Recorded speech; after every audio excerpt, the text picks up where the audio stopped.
Oh man, I'm very excited to speak with our special guest today. He's the frontman, singer, creative force of one of the most powerful and influential bands, certainly of my generation, and without a doubt, the best live band ever. I mean, anyone who's seen this band live will not argue that point. And so many years later, they still kick ass and give their audience their money's worth. Here he is, like a hot cup of coffee on a speedboat. It's Angelo Moore of the world famous Fishbone. How you doing, Angelo? Like a hot cup of coffee on a speedboat. I like that, man. That's a good start right there, man. A hot cup of coffee on a speedboat, spilling on your lap while you're doing the donut in the middle of a whirlpool, in the middle of Scylla and Charybdis. Well, that's the way That's I've always rad. seen you, man. You've always had so much energy and given so much of your all to the audience and the music that you're involved in. Now, before we get too deep into it, you tend to go by two personas. There's Angelo and there's Doctor Mad Vibe. Is there any delineation? How do I know which one I'm talking to at any given time? Well, man, you talking to the same guy. It's just that, okay. Hmm. So with Dr. Mad Vibe is my alter ego, which is the guy who it represents all my poetry, right? My spoken word and my poetry and all of my arrangements. So all the stuff that I can't get through the fishbone funnel, then I got a Dr. Mad Vibe outlet, right? And so there's no holds barred with the music and the art when it comes to Dr. Mad Vibe. I play all Dr. Mad Vibe plays all of his own instruments. I play drums. I play bass saxophone that covers the bass guitar, but I got a bass saxophone, Hmm. baritone, tenor, alto, and soprano. So I do my own horn section. I do percussion. I play theremin, and I play organ. Organ's been my latest passion lately. I've been doing Dr. Mad Vibe shows, playing a double tier 1974 chord and singing my arrangements. Right. And that's how I did my whole the Angelo show CD that I did off of Kickstarter, and I played all the instruments. Mm. Angelo Moore is the guy you see in Fishbone, front man of Fishbone, Angelo Moore. But it's more than that too, because Angelo Moore also has. I'm also involved in a project called A Brand New Step, and the Brand New Step is a more of a contemporary hip hop electronic dance music directed project called A Brand New Step. And actually, I have some vinyl out with those guys, I saw Jim that. Greer and Christian. Yes, with some real nice vinyl, man. They put a lot into it. It's the vinyl is blue colored. It's misty blue, and we got a lyric sheet that goes in there, man. Because if it's one thing I've always liked about vinyl, they had the lyric sheet and the biography and everything about the most of what they could fit on that lyric sheet or the sleeve onto that sleeve, and they put the story and the biography and the lyrics and pictures and everything on that sleeve, man. Or maybe even a booklet in there. So that's You got to read about it. You got to find out more about the artist, and really, that was your window in an age before Facebook or the access to the musicians was much more readily available. Those lyric sheets and just the notes on the back of the record were all you had to go on. yep, Mm. that's right. And I would sit there and I would read it. Mm-hmm. I'd sit there and I'd read it. Like when I was a kid, man, it would take me on a journey. I would go on a journey, man. Listen to the music and reading the lyrics, and then that's what prompted me to want to release projects like that. To where I've always thought it was important to just have like your lyrics so people can know what you're talking about instead of kind of guessing what you're talking about. You can really know what they're talking about by reading the lyrics. You can see pictures and art. You know, a lot of that stuff doesn't happen nowadays in the age of abbreviation that we live in, Mm-hmm. because we live in the age of abbreviation, man. You know, you got the internet, you got text messages and stuff like that, which is like an overload of information, but it's coming at you in a small signal. Whereas with vinyl and the wax, you get a bigger signal when you're listening to your music. You get a bigger signal. You get more information with the words and the art and the music and the picture that you get with your whole musical experience. And guess what? What? You pay for it. So when you pay for it, you get to support the artist. So the artist won't just be living out there on a park bench or the starving artist, which is something that unfortunately people have glorified. Oh yeah, starving artist. You got to be a starving artist to be somebody. Like fuck that, man. No, you don't, man. Shit, you can be an artist and you can survive off of your art and your music, like I've been doing. But it's almost like when you're surviving as a musician and an artist, and you're not doing pop music, but you're doing pure music, which is like usually ends up in the underground where a lot of the roots are. You're surviving on your own. So a lot of the disservice that Napster did when they started, or what's this other one that's out there, man? You got Napster, you got Kazaa.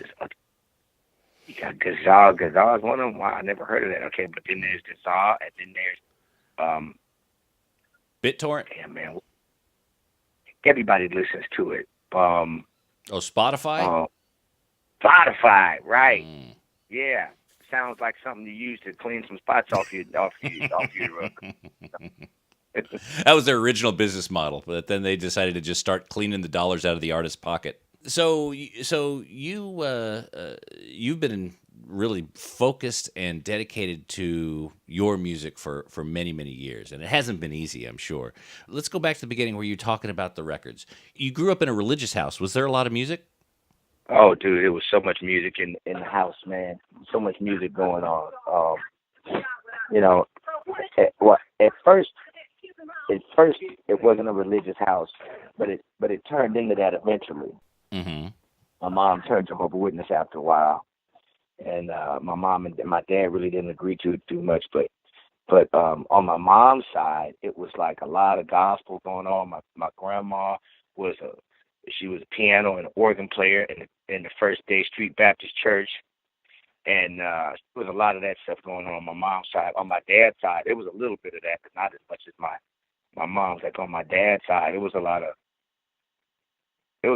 jazz going on. A lot of jazz. Do you remember some of those records that you used to listen to as a young Angelo?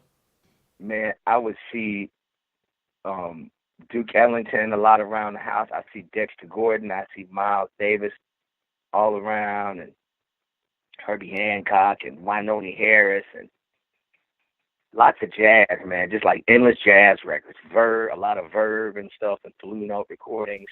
Mm. And it's Jimmy Smith. Yeah, Jimmy on the Smith. organ. Okay, good. On the organ, and then there was a lot of Grover Washington, and then there was what's the cat that played xylophone? Lionel Hampton. His name? Lionel Hampton. Yes, there was a lot of Lionel Hampton. We hear a lot of that around the house too, man. And then of course, with a lot of the Bugs Bunny stuff, a lot of the Bugs Bunny soundtracks, man, I would hear a lot of like jazz. Like while watching the cartoons, I just hear a lot of jazz and a lot of eclectic experimental music done with the symphony and all of that, man. So I was taking in a lot of that, as I was just growing up, listening to a lot of music too, You were like a sponge, taking influence from all over the place. Now, when your mom turned stronger toward the church, did that music in the house change at all? Yeah, actually it did. Because when I started to bring home Funkadelic and Rick James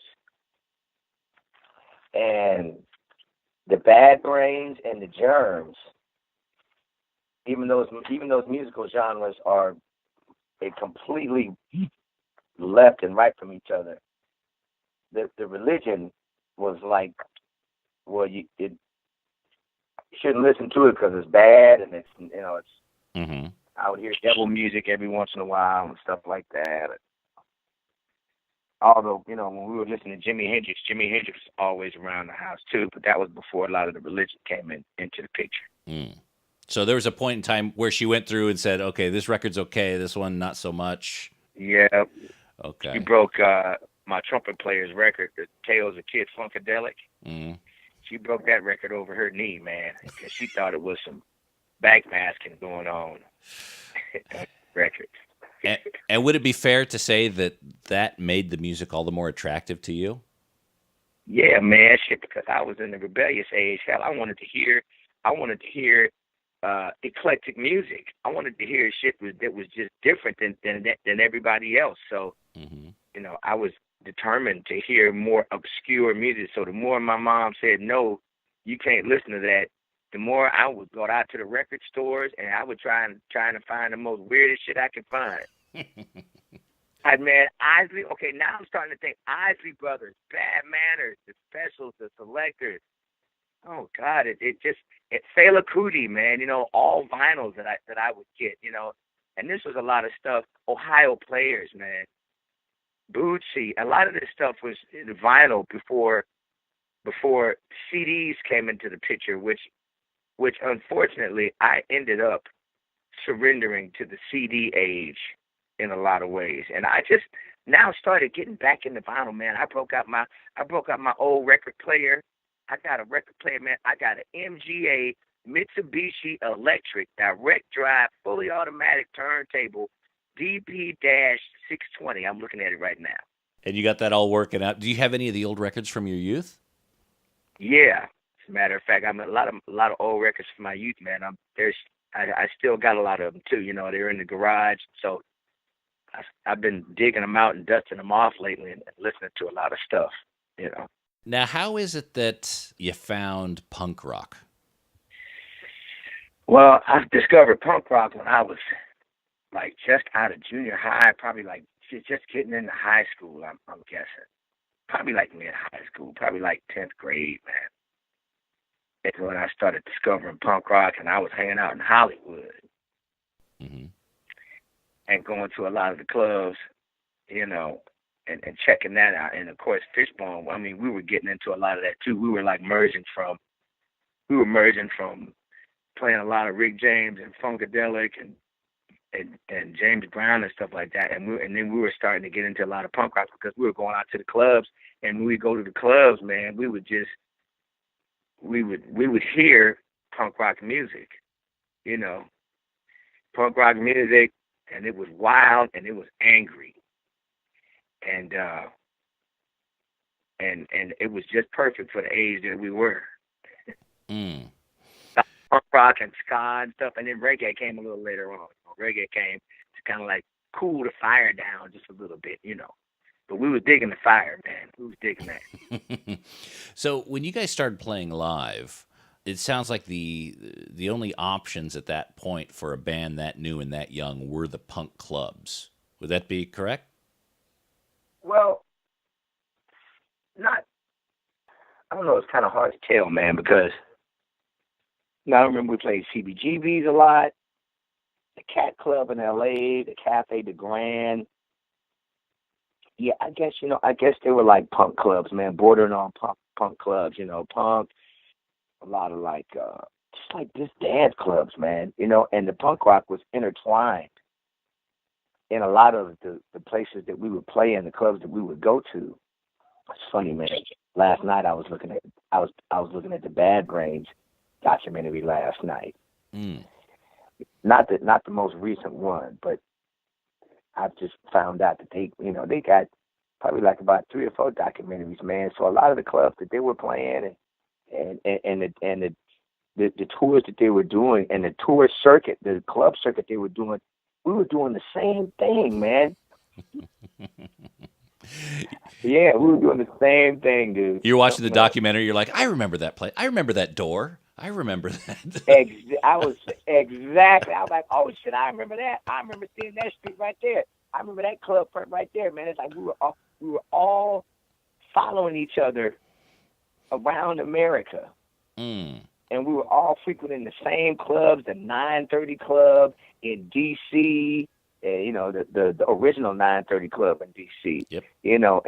and going through Texas, man, there was Fitzgerald's, and there was, oh my God, man, it's just endless. Back in L.A., what did the original crowds think? Here's, I'd say dance clubs and punk clubs, as you describe. 6 black guys get up and start doing their thing. Was it love straight away, or did it take some time for the crowd to work it out? It took a little time for the crowd to work it out. Well, first of all, we weren't really accepted by black people because some of the tempos that we decided to venture into were faster than the ordinary funk song or R&B song. So when we would start going into like really fast tempos and shit like that, it kind of pushed the black folks away and the white folks came closer because, you know, black people are a little more conservative when it comes to their music than a lot of white people are, you know. So that's where we would find, and a lot of the distorted guitar would chase a lot of black folks away too, you know. Mm-hmm. Even though we were playing those fast tempos like gospel tempos, the distorted guitar we would automatically get comments like, "Oh, y'all playing that stringy hair white boy music is what y'all are playing." But we thought we were just doing what felt good. Could that lend itself into the notion that the early stuff, especially like the album In Your Face, that doesn't have a lot of heavy rock guitar? Was that based on that, or was it? I think In Your Face was a record where we really weren't at the heavy guitar level yet. I think we started to get into that when we were doing probably like The Reality of My Surroundings, but definitely Give a Monkey a Brain and He'll Swear He's the Center of the Universe. Yeah, something happened between Reality of My Surroundings, I think, and Give the Monkey a Brain to really shift the musical style. What do you think that was? Well, Kendall got his double rectifier, Marshall Stack. Mm-hmm. Kendall Jones, that was our guitar player. Mm-hmm. Yeah. And so he discovered Mesa Boogie. He discovered Mesa Boogie, right? Yeah. And so that's when we started to get into more heavier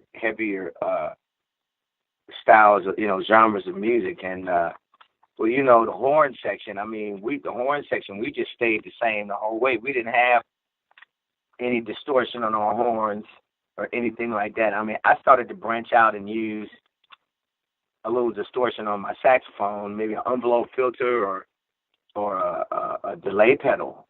But other than that, man, I just remember the horns. We felt like we were having to compete with the guitars because, the guitars, they got that electric juice. They got amps behind them, and the horns are just acoustic. So that's when we started, we were moving into a whole nother, morphing into a whole nother style of just mixing horns with distorted guitar. Mm-hmm. But we knew that, keeping it funky, we kept it funky through all of that time because we were still like in the horn section's head, our state of mind was still like, Funkadelic horn parts and James Brown and stuff like that, or like jazz type licks and stuff like that. And then Kendall with his distorted guitar, which was kind of like pulling us more in toward the rock direction. We started to rock more, but the horns, the horns just kept blowing our funk and our jazz oriented, even reggae style, ska style type of horn parts to a lot of the rock that we were doing, which made up a whole new style, to me. It seemed that there was a point in time in the early 90s when it went from so very eclectic, like Truth and Soul and In Your Face. Each song sounds so different, and I think that's part of the charm, to where it started to develop a style of its own. Maybe even, I guess, based on some of the shows you guys were doing. Around that time, you were doing Lollapalooza with a lot of very heavy bands. Do you think that had anything to do with the shift in style? Oh, yeah, for sure, man. Because I know Perry Farrell, he was starting out with Psycom, and we were digging Psycom. They were like on more of a psychedelic. They had distortion going on in their guitars and stuff, but they were more along the psychedelic vibe, and being around all the white boys and the distorted guitar, man, it made us be like, oh shit, we can do that too. Mm-hmm. Mm-hmm. When you're in the studio with some of the records, there seems to be different approaches in some of these albums. In Your Face and Truth and Soul, they have a bit of space, they have a bit of breathing room. The Reality of My Surroundings, is really thick. It seems to be layer upon layer upon layer. Was that by design, or was it because Fishbone was such a democracy that people would say, well, now let's add this, let's take this away? They just kept adding Yep. and adding and adding. We kept adding on. Mm. We kept adding, because we would all just, we would be getting these ideas. I mean, it wasn't intentional. It just ended up like that because we were all adding our ideas and what we wanted. And it ended up morphing into like lots of layers. So Many Millions is one of them. It was like a really layered song. Mm-hmm. One of the first songs that comes to mind that was layered was So Many Millions. Was there someone at the very end saying like, okay, that's enough? That's or did it just keep going on until everybody was satisfied? From what I remember, yeah, there was probably somebody at the end that said, y'all need to stop right now because we got to go to the next song. Shit, that was probably the producer, David Kahn. Mm-hmm. David Kahn, Terry Date. Terry Date was the producer of, oh God, what album was that? Maybe The Reality of My Surroundings, or maybe Give a Monkey a Brain. David Kahn did a couple of them, I thought. Yeah, he did the first. He did Fishbone, Mm. and he did In Your Face. He did Fishbone, the very first one, self-entitled, and he did In Your Face too. Were you guys hard to control in the studio? Well, I'm sure we may have been to some extent. Mm-hmm. Hell, I can't remember. I can't remember because I was probably one of them that was out of control. And the only thing that was there to hone my chaotic energy was the music. Mm-hmm. Yeah, man, we were probably wild in the studio. Shit. So what is? I mean, you're a very creative guy. You got multiple outlets. I mean, one band cannot satisfy you. You need to be kind of making things happen on multiple fronts. What is your creative process?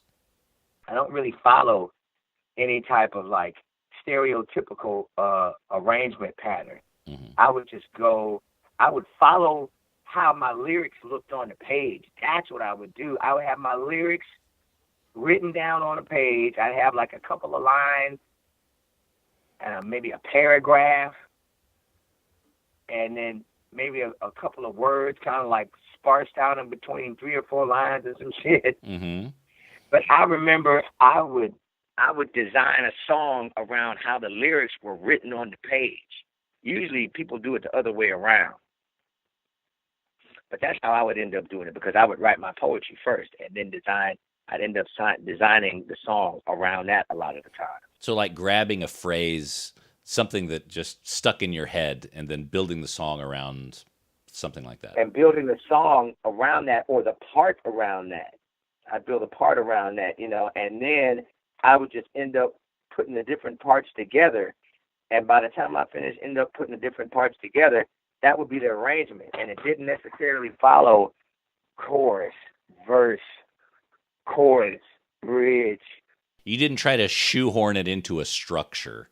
It just... Yeah, I wasn't trying to shoehorn it into a structure, man. I was just going with the feeling that I had at that moment, or what I had created on paper lyrically, because I wasn't really reading music. I don't really read music, man, but I guess what turns into the music are the words on the paper. That's what turns into the musical notes for me, the words on the paper.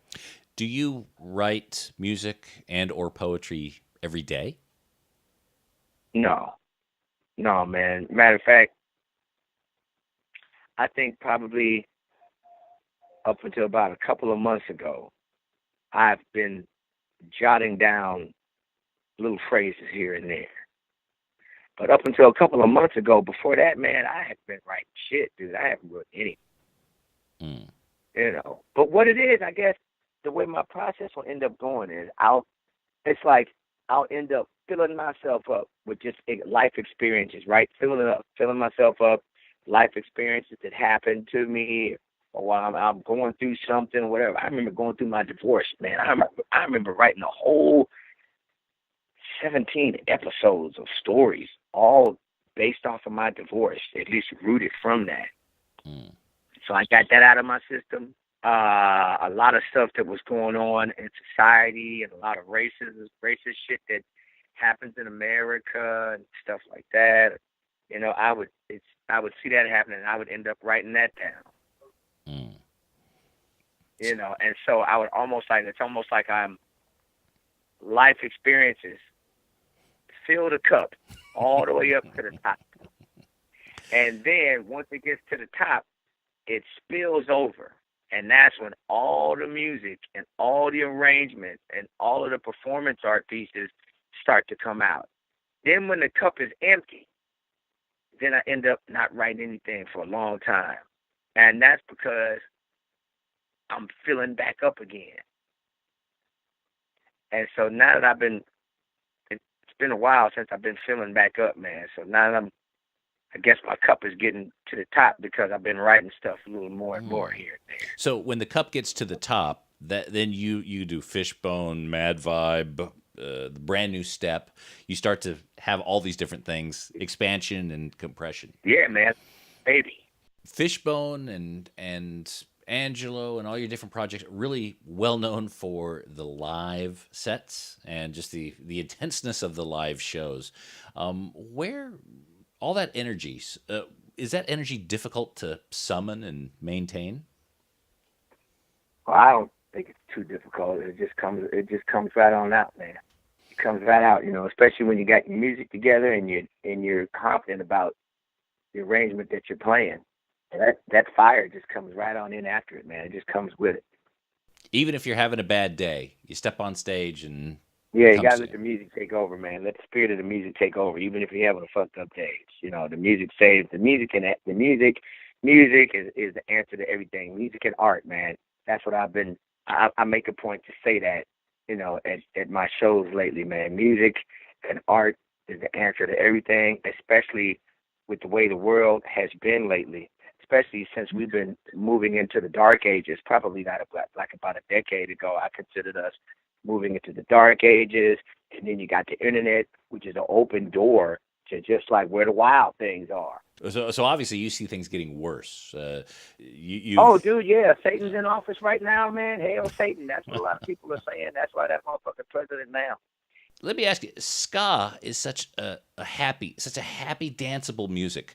Why do you think it's still relatively underground? Yeah, man. I think ska is probably still an underground form or culture of music because, well, first of all, it's not pop, right? It's a different kind of, ska really isn't a pop American culture. There's a lot of it's based on a lot of jazz too, you know, and jazz to me is a more of an underground form of music than it is a popular form of music. Mm. You know? When I was discovering a lot of ska, like a lot of Jamaican style ska. First, I discovered the British ska invasion, which was like a little more mixed in with rock, right? Mm-hmm.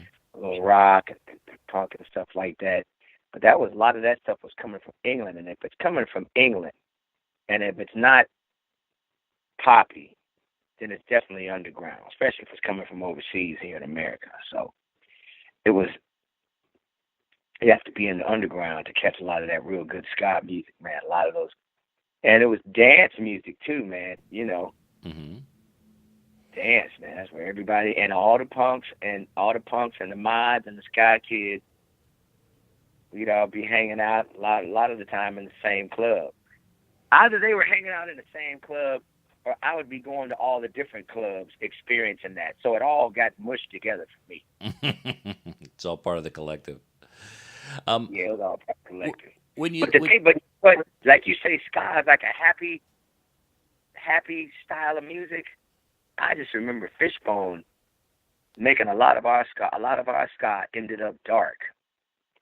It ended up on the dark side, man, because we were playing a lot of funk. A lot of funk is dark. A lot of funk is dark. A lot of rock is dark. And so a lot of that minor key stuff, we would just end up doing our ska like that. When you look back at your legacy, a lot of the artists that you played alongside have had major breaks. how do you deal with that? Do you sometimes find yourself with jealousy, or are you happy for where they're at and for where you're at? Well, of course, I was filled with lots of jealousy. Mm-hmm. I was filled with a lot of jealousy and envy and all of that stuff. And I was like, I would find myself saying a lot of the time, how come the white boys get to play the same kind of music that we're playing? Either they're playing it like black people are, or they're attempting to play it like that. But they get to walk right on through the door with white privilege and get all the deals and the dough and all that stuff. And bands like Fishbone or the Bad Brains and Living Color, we get to look at the party that's being thrown with our type of music. We can't even get in. So looking at that, of course, there's a lot of jealousy and envy, and shit like that, And then after a while, I thought to myself, man, you know what? It don't even matter. It can't. I'm just glad to be able to play music and make a living. A mansion and a yacht and a helicopter and a couple of lowriders would be nice. But if I don't get it, I'm going to enjoy the pure art and music that's given to me by God, man. It's there for everybody. It's unfortunate we have to live in such a lopsided, fear-based society, man. That's a lot of it in America is run by white privilege. It's funny. I was talking to somebody yesterday about white privilege and about the dollar bill, and the white man's face is on the dollar bill. So that automatically, subliminally says to everybody, this is the white man's country, and we can pretty much do anything we want, because you have to live your life and survive and pay your rent and get your food and your clothes and everything by this piece of paper with your slave master's face on it. And so I was really frustrated and angry at that at one point. And of course, a shitload of lyrics and music came out of that. A lot of angry shit too, man. Mm-hmm. But after a while, I'm just like, hey, you got to be glad for him, man.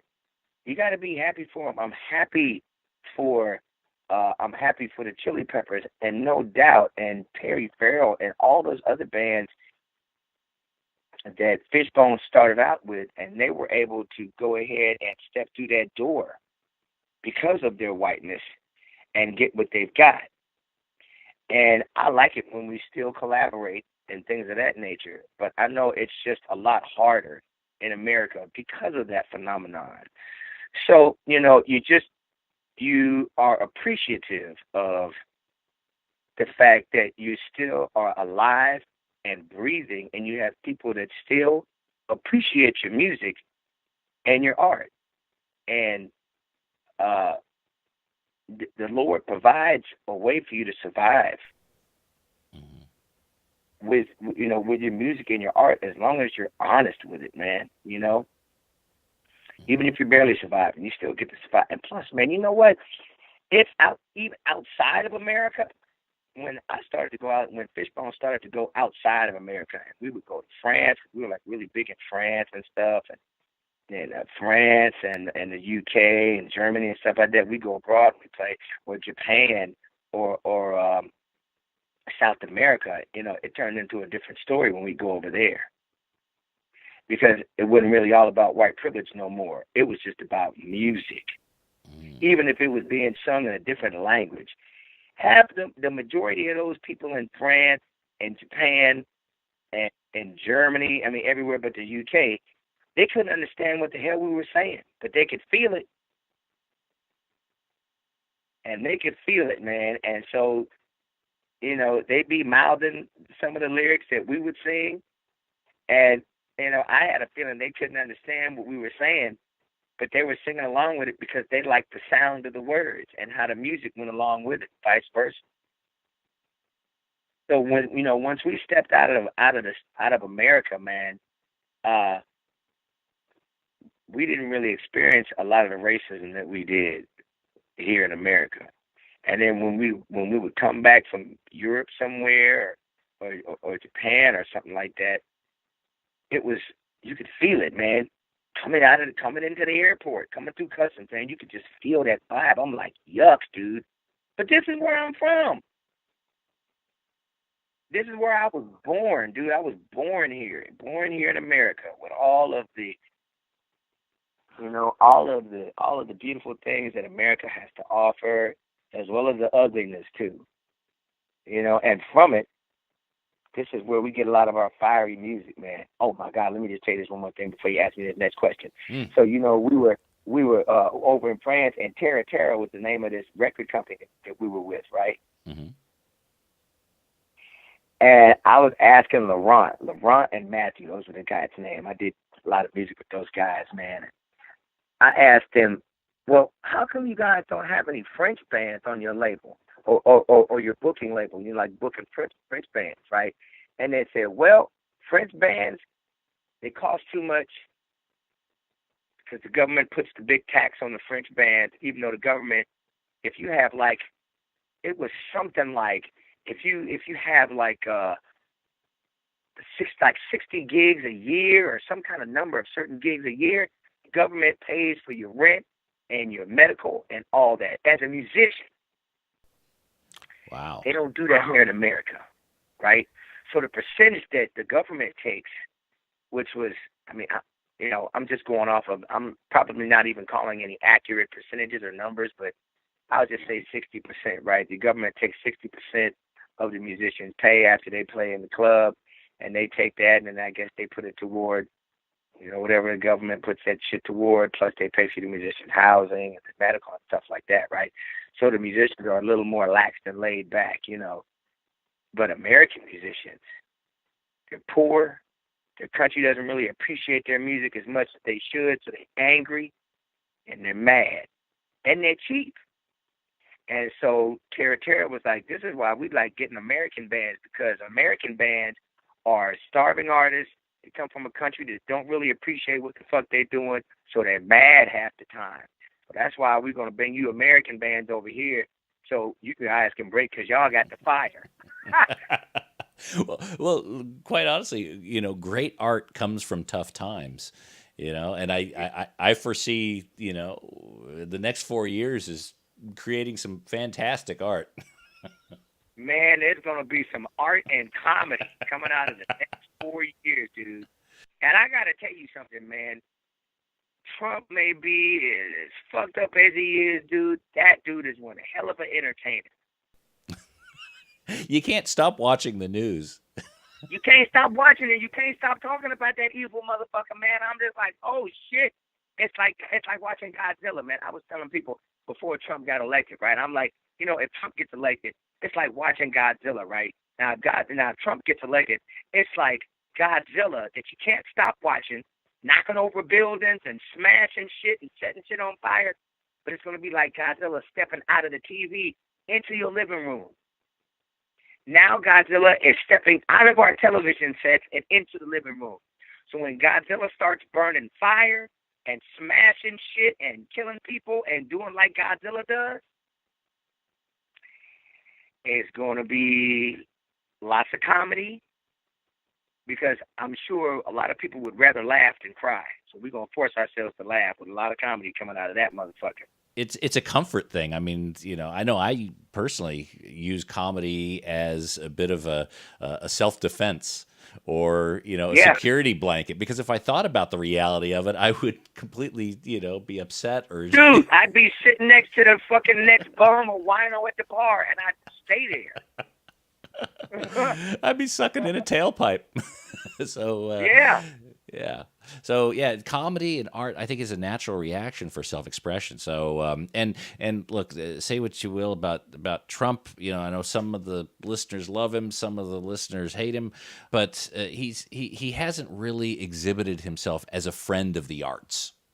No. And I'm not I'm not anticipating that turning around. So along with that, I think the artists are going to there's going to be a serious backlash. So I'm expecting, looking at the bright side of things, worst case scenario, there's going to be some fantastic art over the next 4 years. There'll be some fantastic art and music coming out of coming out while Trump is in there.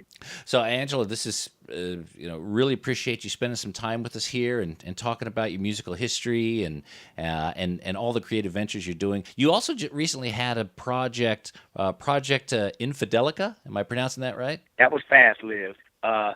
George Lynch from the Lynch Mob in Dokken. Mm-hmm. Pancho Tomaselli, from bass player from War and Chicago. And Christopher Moore, the drummer for Endangered Species, and he played with Sammy Hagar at one point. So we all got together and we put together something called Project Infidelica. And that's off of Rack Pack Records, and we got a couple of videos for that too. Okay, that's no more though, is what you're saying? That's we're not going to have any more material out of Project Infidelica? No, we're not going to have more. We're not going to have any more material out of Project Infidelica, but the CD is available on Rat Pack Records, and we do have a couple of videos for that too. One video is called "I Want to Be White But I Can't," and another video is called "Landslide Salvation." It's a great album. I'd love to see a part 2 of that someday. But anyway, we'll put that in the realm of possibilities, maybe out there in the ether, and if it happens, great. How about, are we going to see any new Fishbone in the future? Yeah, I think so. Okay. I'm pretty sure we are. Probably sometime next year, man. We'll get together somehow, some way, mm-hmm. And push out some more music. You guys are still touring. How's you and Norwood doing all right these days? Yeah, me and Norwood have stayed there ever since the beginning. Mm-hmm. Dirty Walt is back in the band. He was in there for a good long time, and he quit for a minute because of needed a break. Yeah, we'll just keep it there. He needed a break. Yeah, that's all right. You and Norwood have been the keepers of the flame since day one, and I don't think anyone disputes that. Do you foresee a time when at least 5 or more of the original members will play together again? Well, Fish has been playing with us lately. Oh, okay. That's 4. Fish, the original drummer. Fish has been playing with us lately, and we did the original lineup. Did a gig for this guy called Jeff Quantinance out there in the East Coast, man. He got married. He wanted to have the original lineup together. Oh man! So we, David Kahn pulled that one together, and we did the wedding for the guy. I hope one day to see you guys all together at the Rock and Roll Hall of Fame, and I hope it doesn't take a tragedy for you guys to get together at some point. Yeah, me either. Also, Angelo, we'll close on this. One of your other projects, Brand New Step. You go to brandnewstep.com. There is some record there. There's a 7-inch and a 12-inch album up there. And this is electronica based. How would you describe Brand New Step? Electronic music based. Chris Jensen and Jim Greer out of San Francisco and Berkeley. They work with a lot of drum machines, samples. Mm-hmm. And I never imagined myself working with drum machines, man. I never imagined myself working with a computer and samples and stuff like that, but that's what these guys do. And so I had to take a deep breath, close my eyes, and just trust that it's going to turn out okay, and it did. Some of the music that I would go to with the disco, see, Brand New Step, it's got the big disco ball hanging over it, man. Now, when I was younger in high school, I would spend a lot of time at the disco. I was a disco head, man. I had my afro. I had my polyester shirt with the big gathered sleeves. I had my bell bottoms and shit, man. I'd go to the disco, and I'd get my pop lock on, man. I'd be out there pop locking like Rerun and all the rest of this cat. And Donna Summer and the Barcades and Earth, Wind, and Fire and all that. So all of that is a part of my roots, too. And so I had to pull back and regress a little bit because, I'm the first dude that would be yelling out to the guy on the stage with a drum machine or a computer, "You suck!" I'd be that guy, right? Mm-hmm. but there's some magic in it, and it's all in how you direct it. It's all in how you use those machines or use those elements to make what you want, to make that feel good music. Plus, I add a lot of horns. I add a lot of horns and jazz to a lot of the stuff that that we all put together. Those guys have made they've made so many videos too, man. Samples and drum machines, when done right, it's brilliant. When done wrong, it's obvious. Corny as hell. Corny. I'm really happy for you, Angelo. You sound like you're in a good place. You sound like you've got a lot of outlets for your creativity, and that helps you, and it also benefits us because we get to hear more and more output. You got so many projects going on. I'm going to have to put a little list of links on our Vinyl Guide website, but people can go straight there if they want to check out your book, different recordings you're doing with Brand New Step, Project Infidelica. That's still a great CD to pick up. You've got another one, Angelo Moore, Optimistically Yes, with HR Bad Brains. Dude. Right. Oh, check this out. Right. Okay, I'm so glad you mentioned that. So, Jeffro Pliskin of Raised Fist Propaganda, he directed a short film, 20-minute short film of my song Optimistic Yes. So, Optimistic Yes is a song off of my CD called The Angelo Show, right? So then I made a long version of Optimistic Yes, where it's got me doing speeches about optimism, how to be optimistic and stay optimistic in the face of adversity, no matter what it is. That's what you got to do. It's almost like when you were asking me, well, Angelo, did you ever get jealous about?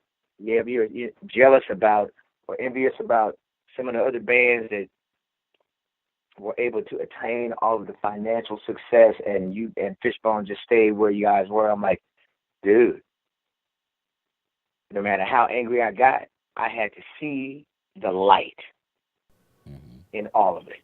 I had to see the light in all of it. And I said to myself, man, you know what?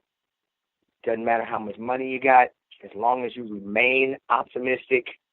That's what HR told me, man. You remain optimistic and everything's going to be good, man. You'll still have the same joys and triumphs. I guess it all, going back to that point, it all depends on perspective. If you measure your life by money, then if you're not in that upper tippy top 1%, you're not going to be happy.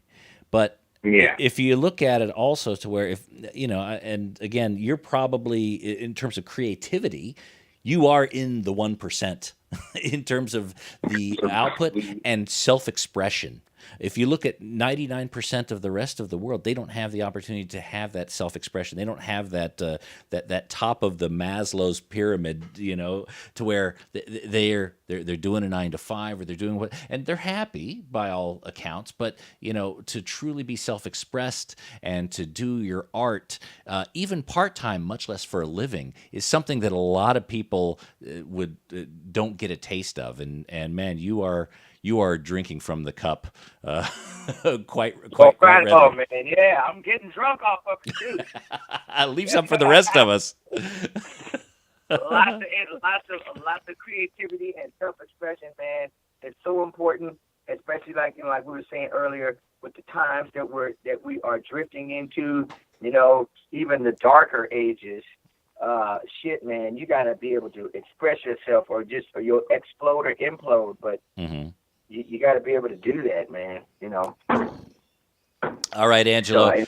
We're going to circle back to you when your book's around. Thanks again, Angelo. We're going to be keeping our eye on you. Again, heaps of links to Angelo's new projects up on thevinylguide.com. Angelo, thank you so much for joining us today. You are so welcome, man. Cheers.